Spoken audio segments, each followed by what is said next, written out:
Bonjour à toutes et à tous. 1, 2, 3, ça déboîte. Une boîte, un contenu et une explication express, s'il vous plaît. Et aujourd'hui, on va parler de Service compris. En jeu pour 45 minutes de 2 à 6 joueurs dès 10 ans. Dans Service compris, on va essayer d'être le dernier survivant de notre peuple sur la table du géant. On jouera donc avec les citrouilles, les gobelins, les trolls, les sorcières, les dryades et les orques. Chaque joueur possède sa population et il y a 9 membres par peuple. On a dit 3 types de cartes d'action. Les cartes d'attaque sur fond rouge qui permettent de livrer un personnage adverse au géant pour qu'il puisse le manger.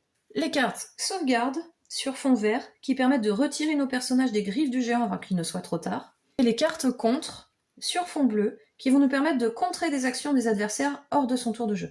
Chaque joueur reçoit 5 cartes action. Les personnages de peuple mangés par le géant sont placés à côté de la table, face visible et composent la défausse, ici.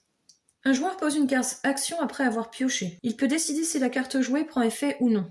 On ne peut jouer qu'une seule carte de contre pour parer une attaque. Une fois les effets des cartes résolus, on pioche une nouvelle carte action pour remplacer celle que l'on vient de jouer. Un joueur est éliminé dès que tous ses personnages sont mangés, ici. Et concrètement, quand on va jouer, les autres pourront mettre nos cartes sur la table du géant, et on aura plutôt intérêt de réussir à enlever nos personnages si on ne veut pas qu'ils soient mangés. Quand une carte hors d'œuvre, goinfrerie ou buffet à volonté est lancée, le gueuleton du géant commence. Dès le tour suivant, le géant dévore le personnage le plus près de l'assiette, et ses restes, la carte qui le représente, finissent dans la défausse. Et on avance ainsi les cartes sur la table, et on remet un autre personnage. Le gueuleton continue jusqu'à ce qu'il n'y ait plus de personnages sur la table. Toutes les actions sont automatiquement indiquées sur chaque carte. On a un aide-mémoire qui nous permet de savoir quelle carte contre-attaque l'autre carte. Le dernier joueur qui a encore un personnage de son peuple vivant gagne la partie. À vous de jouer!